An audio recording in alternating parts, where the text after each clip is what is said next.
Hi guys! Good morning! Good morning sa ating lahat! Isang nakakalokang morning. Today will be my last day here in Las Vegas. Today will be my flight. Nakakaloka. Mag-breakfast lang ako sa baba or baka i-take out ko na lang. Kung pwede. Dito sa...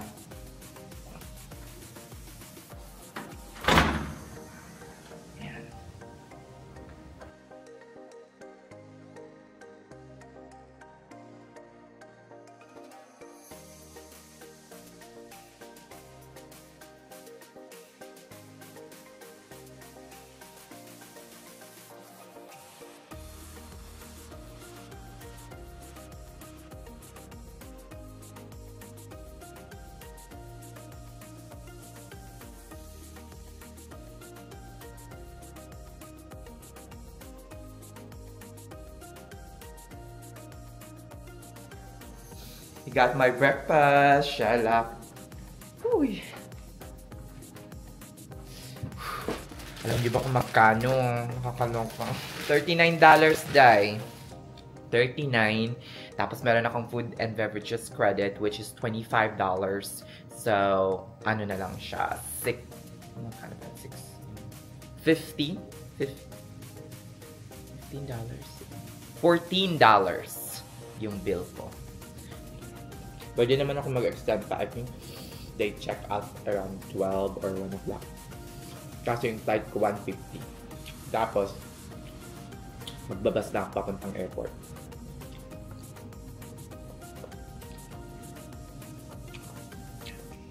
So, I need to be there at least mga 12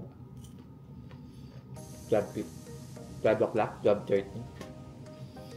Kasi i-check-in ko yung luggage ko.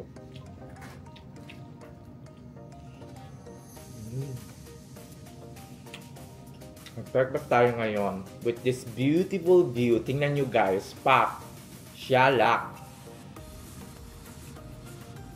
Diba? Ang sarap mag-breakfast ng ganito. Yung parang, dapat alam mo ngayon sa Ohio na parang, oh my God! Nagsasnow na ng bonggang-bongga day. Diba?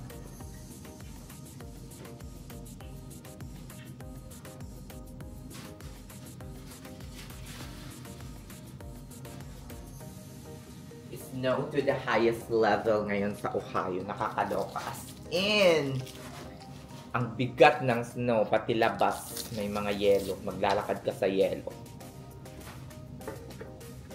So, all of this food, guys, ay nakuha ko for $39. O, di ba, napakamahal, you know, in my own opinion. Pero, natin magagawa, ang restaurant ay nasa loob ng Resorts World, and yun lang yung accredited nila for breakfast na pwede kong mabawasan ng food and beverages credit which is $25. So, ang binayaran ko ay ang total bill ko ay 39, pero since my food and beverages credit ako at charge ko yun sa yung final bill sa aking room, I will only end up paying $14 plus tax na yun. Pwede na.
Oh, saan ka dyan? Pak, pak, pak. Shalak.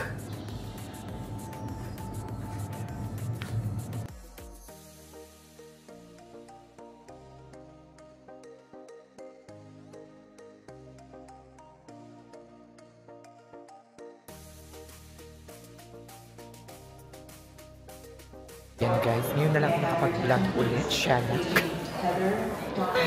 Kasi nga, may mga music sa mga dinaanan ko sa check-in area, sa car, o siya. Hindi na ako nag-bus, nag-ano na lang ako, ano kang tawag, nag-lift na ako. Kasi kung magbabas ako guys, marami pa akong stopover. Lumagpas na ako na ngayon ng security and papunta na ako ng aking gate or concourse terminal, which is sa D. Mabilis naman yung naging smooth. Yung lift ko pala is around $16 or $17. And then, hindi na ako nag-bus, maski libre. Kasi baka malate pa ako sa aking, flight. $16 or $17, dead makels ng mga beshi.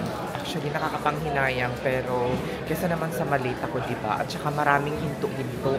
Makadalawa ako mag-change ng bus. So, okay na to. Maganda naman yung tawag na to, yung airport. Medyo hindi naman siya magulo, hindi naman super crowded. Although maraming tao kasi nga kasagsagan, 2 p.m., 12 a.m., diba? O siya, sige na, magti-train muna kami papuntang D-Gates. Dami ng tao dahil.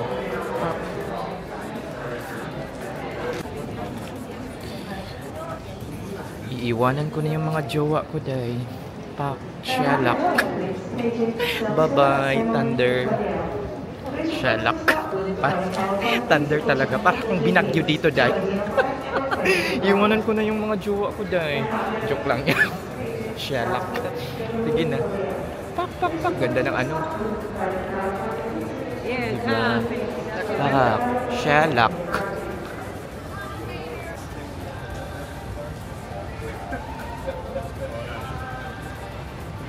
Ako dahil may wait time, nakakaloka.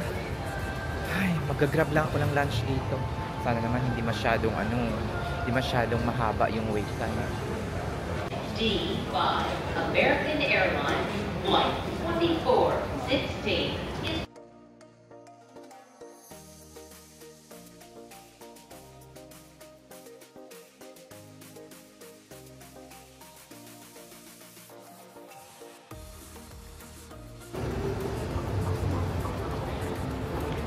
Gosh, buti na lang nakapasok ako kanina. Grabe na yung haba day. After 1 o'clock, shalak. Dara na sa aking gate. Dara na day. Siguro mga 30 minutes na ako. Sabi ko sa inyo pag nagla-lounge ako mga 30 minutes lang, hindi ako nagtatagal ng mga 1 hour. Pangutana ko lang ito sa inyo day. Bakit kapag may mga Pilipino or mga kabayan ako sa mga lounge na pinapasukan ko, parang tinitingnan ako ng taas baba day. Hindi ko alam kung conscious lang ako or what, pero parang hindi sila happy na makita ako. Char. Parang sino ba tong shalak na to? Diba? Pak, ang dami pa rin mga gamings maski dito sa airport day.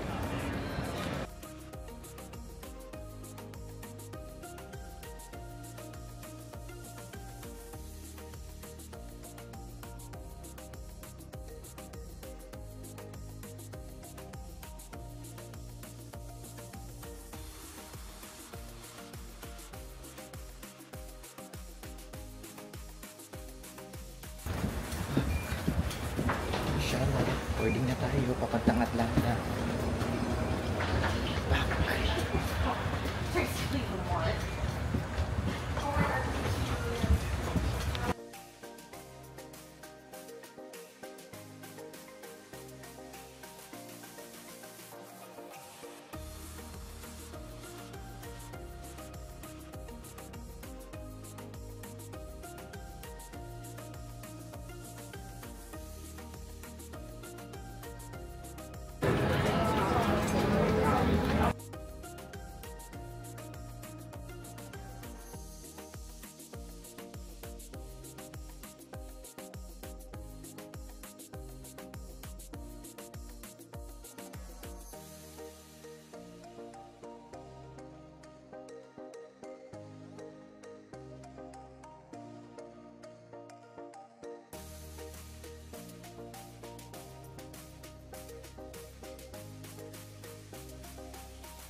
mga beshi, kakatapos ko lang sa Sky Club and then nag-aantay ako ngayon ng flight ko papuntang Dayton. Dumating kami dito mga 8:17, sobrang aga or early yung nagland yung eroplano. Nag-antay pa kami sa sa runway or before kami nakapag-park sa gate. Mga around 8:30 na siguro kami nakapag-disembark. And then after that, nagstay ako sa lounge for like 30 minutes, 40 minutes. And right now, nasa gate ako, nag-aantay ako ng aking flight papuntang Ohio. Dayton, Ohio. Wag naman sanang malate or ma-delayed. Nakakaloka kasi may pasok pa ako tomorrow. Diba? Sana dumating kami on time like 11:30 or 11:17 para nakatulog pa ako ng maayos kasi 12 o'clock yung pasok ko tomorrow and gigising ako ng mga 9:30 or kailangan kong gumising ng mas maaga doon kasi kailangan ko pang i-defrost or tanggalan ng snow yung sasakyan ko for sure. Sobrang lamig ngayon sa Ohio and nagsusnow daw since last 2 days, I think. So hopefully hindi ma-delayed yung aking flight. So far, okay naman yung naging trip ko kanina. It's around 3 hours or 4 hours from Las Vegas papuntang Atlanta. So far, nandito na yung eroplano na sasakyan or gagamitin papuntang Ohio, Dayton, Ohio. Gate C49 pala. Makikita niyo ba? C49. Yep. Ay. Ilayo natin. So, medyo napagod ako. Gusto ko na magpahinga. 1 hour and 30 minutes pa before makarating ng Ohio. For Dayton, Ohio. Sobrang lamig for sure. Nandun pa naman sa bagahe ko yung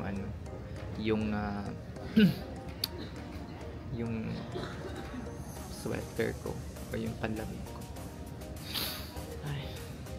See you later, guys.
Guys, kakauwi ko na.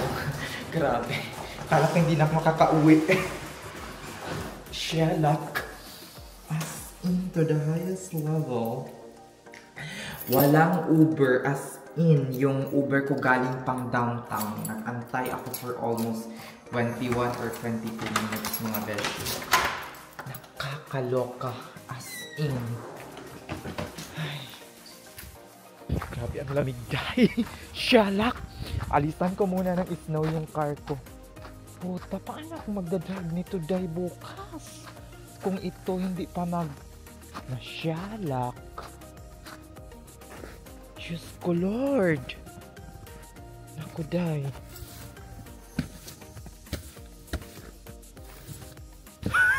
Shalak day.